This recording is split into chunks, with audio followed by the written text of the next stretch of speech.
What is Bitcoin? The blockchain technology explained. From part 1 of the explanation, we know that Bitcoin is basically digital money, which is made impossible to copy. And in the case of Bitcoin, they made it scarce so that there will never be an inflation once the last of the 21 million Bitcoins is mined. The true revolution is actually the blockchain technology itself, also called Decentralized Ledger Technology.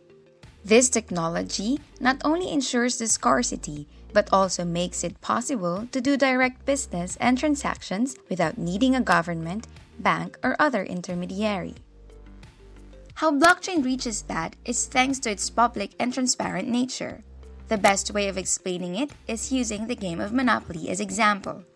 Monopoly, as we all know, simulates a small economy with a central bank, where players have to pay for buying items in the game.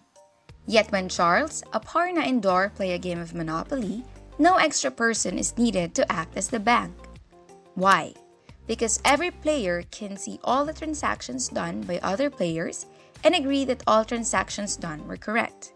The blockchain technology itself can be compared with someone noting down all the transactions made in Monopoly on a piece of paper. And all those pieces of paper are stored in blocks protected by cryptography, so no one can ever change the info. The blockchain technology itself is just a complete collection of all those pieces of paper, but stored forever, which creates the transparency everyone is talking about explaining. Everyone with internet access can see every transaction ever made. This is what is meant by saying blockchain technology is public. To demonstrate why you need that transparency and public accessibility, imagine Dor, Aparna, and Charles playing that game of Monopoly. But this time, they put the bank in a separate room. When Charles leaves the table to do a transaction, Dor and Aparna can no longer check if everything is correct. They have no information of what transactions are being done, so they will need an extra person who they all have to trust to act as the bank. The blockchain technology, or DLT, offers even more opportunity, but for that, you need to adjust the technology just a bit in order to make it possible to write applications for it that will automatically do all sorts of business deals. The programming needed for DLT is called smart contracts, and the applications are called DApps, or decentralized apps. It functions just like the apps we use on our mobile phones. The only difference is that the data is stored on a network of computers instead of on a server.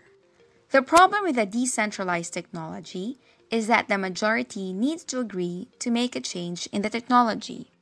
The majority of the Bitcoin community actually doesn't want the blockchain technology creating the Bitcoins to make it easy to write those smart contracts needed to create all those money-saving DApps. That's why the blockchain technology behind Bitcoin hasn't evolved substantially since 2009. Picture Bitcoin as a smartphone with which you can send text and transfer digital money, in this case, Bitcoin, of course. But there are no apps on your phone, which is a shame if you come to think of how much these apps have made our lives way easier. So logically, a part of the people wanting to explore what those DApps could realize started rewriting a whole blockchain technology behind it to make smart contracts possible. The first new blockchain technology offering that possibility was Ethereum, launched in 2015.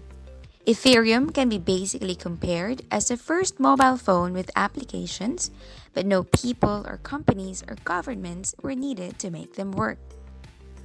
But the creators of Ethereum never imagined how popular the DApps they offer would become. This second-generation blockchain technology was programmed to be used by a few hundred or thousands of users at the same time. The problem Ethereum faces now is it has congestion, which means more people are trying to use the network more than it was designed for. Just like with Bitcoin, it is hard for Ethereum to agree on the changes needed now to make sure hundreds of thousands and millions of people can use the application without having to wait too long and pay transaction fees from 10 to several of hundreds of dollars per transaction. Naturally, another group of people became interested in DLT with smart contracts, but usable by millions and billions of people.